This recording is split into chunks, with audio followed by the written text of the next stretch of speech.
जय माता दी। सारे बाण भाइयों ने माँ के दरबार में आप सभी का स्वागत है। और आज मैं आपने देवउठनी ग्यास के बारे में छोटी सी कथा बताऊंगी। आप सारे बहन भाई ध्यान से सुने। जो दिवाली के बाद कार्तिक महीने में एकादशी आवे है, शुक्ल पक्ष की चांदन की एकादशी, उसका नाम है हरि प्रबोधनी एकादशी। इस एकादशी ने हम देवउठनी ग्यास भी कहा। उस दिन हमने अपने सारे घर को लीप पोत कर शुद्ध करना चाहिए। अपने आंगन के बीच में या ओखली में रंगोली बनानी चाहिए और उसमें जो ऋतु फल है, जैसे आज के फल हैं, केला है, सेब है, पकवान घर में बनावें, हलवा बनावें, खीर बनावें, जो भी आप रख सकें हैं, गन्ने का प्रसाद उसमें रखें और उसको एक परात से ढक दें। ढकने के बाद एक दीपक जलावें। रात्रि में सभी सदस्य एक जगह बैठ कर उसका पूजन करें और भगवान विष्णु भगवान को जागृत करें, क्योंकि विष्णु भगवान 4 महीने से सोए हुए हैं। बेस वह सो रहे हैं, लेकिन उनके होने का हमने आभास है और इस प्रकार से उठाओ कि हे भगवान, आप उठिए। 4 महीनों से आप सोए हैं, आज हम सारा परिवार आपने ला कर उठा रहे हैं। सारा संसार ही आज देवउठनी ग्यास पे भगवान विष्णु का उत्सव मना रहा है।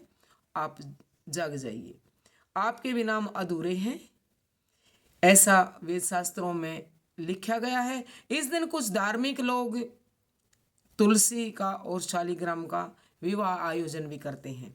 जिसके घर में कन्या नहीं होती, उस दिन वह दंपति भी कन्यादान का लाभ ले हैं और लेना सभी ने चाहिए भी।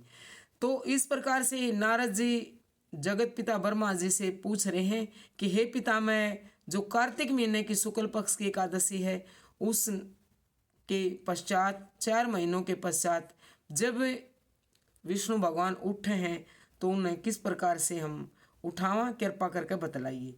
ब्रह्मा जी ने इस एकादशी का बहुत ज़्यादा वर्णन करा है। वो वर्णन तो बहुत लंबा कर रखा है कथा में, वो मैं आप आगे बताऊंगी तो आपका बहुत ज़्यादा समय लग जाएगा। लेकिन जो मेन बात है वो बता रही हूँ मैं आपसे।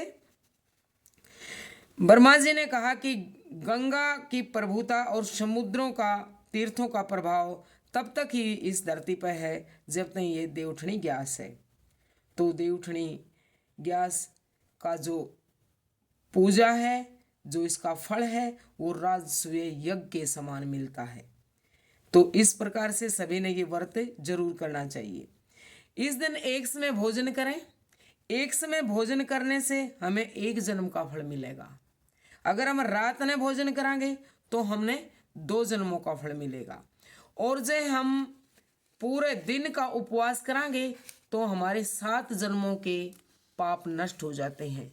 ये श्री नारद जी से ब्रह्मा जी बता रही हैं। भारी से भारी पाप भी अगर हमारे तो होया है, उस पर्वत के समान भी जो पाप है वो सारे पाप नष्ट हो जाए। विधि पूर्वक भाव से अगर हम थोड़ा सा भी व्रत और पूजा या दान करा, भाव से जरूर लगेगा। लेकिन अगर हमारे अंदर भाव ही नहीं है तो चाहे हम कितना ज़्यादा भी कर लें, वो हमारा दान पुण्य नहीं लगेगा। इसमें बताया है वेद शास्त्रों में कि जो धोखा देते हैं किसी से, जो विधवा स्त्री से संभोग करते हैं, उनका कुल नष्ट हो जाता है। पर स्त्री की तरफ बिल्कुल नहीं देखना चाहिए और पराये धन की तरफ भी नजर उठाकर नहीं देखना चाहिए। किसी के साथ बेईमाना छल कपट हमने नहीं करना चाहिए। तो नारद भगवान ब्रह्मा जी से संकल्प मात्र में ये छोटी छोटी बात पूछ रहे हैं। उन्होंने जो संकल्प बताए हैं वो छोटी छोटी बातें मैं आपसे बता रही हूँ। जो इस व्रत को करते हैं उनकी 10,000 पीढ़ी स्वर्ग में निवास करती हैं। तो अपने घर, अपने परिवार के लिए ये व्रत सभी को हमने बहुत ज़रूरी है करना।